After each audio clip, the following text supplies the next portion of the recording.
Makanahalli gate ಬಳಿ ಭೀಕರ ಅಪಘಾತ, ದಂಪತಿ ಸ್ಥಳದಲ್ಲೇ ದುರ್ಮರಣ.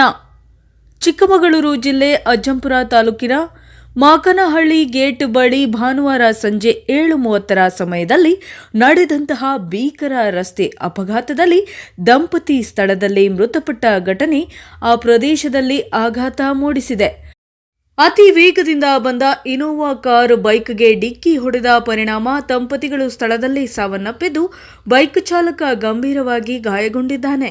ಇದೇ ವೇಳೆ ರಸ್ತೆ ಬದಿಯಲ್ಲಿ ನಿಂತಿದ್ದ ಅತ್ತಿಘಟ್ಟ ಗ್ರಾಮದ ನಿವಾಸಿ ಪಾರ್ವತಿ ಎಂಬುವವರಿಗೆ ಸಹ ತೀವ್ರ ಗಾಯವಾಗಿದ್ದು, ಶಿವಮೊಗ್ಗ ಆಸ್ಪತ್ರೆಗೆ ಸ್ಥಳಾಂತರಿಸಲಾಗಿದೆ. ಹೊಸಹಳ್ಳಿ ತಾಂಡ್ಯ ಗ್ರಾಮದ ವಾಸಿಯಾದ ಗೋವಿಂದ ನಾಯ್ಕ 75 ವರ್ಷ ಮತ್ತು ಅವರ ಪತ್ನಿ ನಾಗಿಬಾಯಿ 60 ವರ್ಷ ಇವರು ಬೈಕ್ನಲ್ಲಿ ಪೆಟ್ರೋಲ್ ಹಾಕಿಸಿಕೊಂಡು ಅತ್ತಿಘಟ್ಟ ಗ್ರಾಮ ಮಾರ್ಗವಾಗಿ ಮನೆಗೆ ಮರಳುವ ವೇಳೆ ಈ ದುರ್ಘಟನೆ ಸಂಭವಿಸಿದೆ. ಬೈಕ್ ಚಾಲಕ ಸಂತೋಷ್ ನಾಯ್ಕ್ ಅವರಿಗೆ ತೀವ್ರ ಗಾಯಗಳಾಗಿದ್ದು, ಅಜ್ಜಂಪುರ ಸರ್ಕಾರಿ ಆಸ್ಪತ್ರೆಯಲ್ಲಿ ಪ್ರಾಥಮಿಕ ಚಿಕಿತ್ಸೆಯ ನಂತರ ಅವರನ್ನು ಶಿವಮೊಗ್ಗದ ಮೆಗ್ಗಾನ್ ಜಿಲ್ಲಾ ಆಸ್ಪತ್ರೆಗೆ ಸ್ಥಳಾಂತರಿಸಲಾಗಿದೆ ಎಂದು ತಿಳಿದು ಬಂದಿದೆ. ಸ್ಥಳೀಯರ ಪ್ರಕಾರ ಇನೋವಾ ಕಾರ್ ಅಜ್ಜಂಪುರ ದಿಕ್ಕಿನಿಂದ ಅತಿ ವೇಗದಲ್ಲಿ ಬರುತ್ತಿದ್ದ ವೇಳೆ ನಿಯಂತ್ರಣ ತಪ್ಪಿ ನೇರವಾಗಿ ಬೈಕ್ಗೆ ಡಿಕ್ಕಿ ಹೊಡೆದಿದೆ. ಅಪಘಾತದ ತೀವ್ರತೆಯಿಂದ ಬೈಕ್ ಸಂಪೂರ್ಣವಾಗಿ ನಾಶವಾಗಿದ್ದು, ದಂಪತಿಗಳು ಸ್ಥಳದಲ್ಲೇ ಮೃತರಾಗಿದ್ದಾರೆ. ಮೃತ ದಂಪತಿಗೆ ಒಬ್ಬ ಗಂಡು ಮಗನಿದ್ದು, ಅವನು ಅಂಗವಿಕಲನಾಗಿದ್ದಾನೆ. ಇಬ್ಬರು ಹೆಣ್ಣು ಮಕ್ಕಳು ಮದುವೆಯಾಗಿ ಬೇರೆಡೆ ನೆಲೆಸಿದ್ದಾರೆ.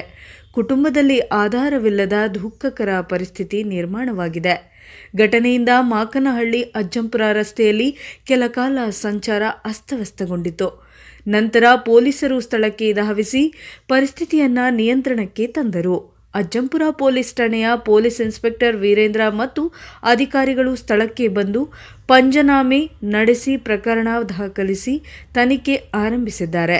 ಭಾನುವಾರ ರಾತ್ರಿ ಗೋವಿಂದ ನಾಯ್ಕ ಹಾಗೂ ನಾಗಿಬಾಯಿ ಅವರ ಮೃತದೇಹಗಳನ್ನು ಅಜ್ಜಂಪುರ ಸರ್ಕಾರಿ ಆಸ್ಪತ್ರೆಗೆ ಕೊಂಡೊಯ್ದು ಮರಣೋತ್ತರ ಪರೀಕ್ಷೆ ನಡೆಸಲಾಯಿತು. ನಂತರ ಅಂತ್ಯಕ್ರಿಯೆ ಹೊಸಹಳ್ಳಿ ತಾಂಡ್ಯದಲ್ಲಿ ನೆರವೇರಿಸಲಾಗುವುದೆಂದು ಕುಟುಂಬಸ್ಥರು ತಿಳಿಸಿದರು. ಈ ದುರ್ಘಟನೆಯು ಹೊಸಹಳ್ಳಿ ತಾಂಡ್ಯ ಹಾಗೂ ಸುತ್ತಮುತ್ತಲಿನ ಗ್ರಾಮಗಳಲ್ಲಿ ಶೋಕದ ವಾತಾವರಣವನ್ನು ಸೃಷ್ಟಿಸಿದೆ.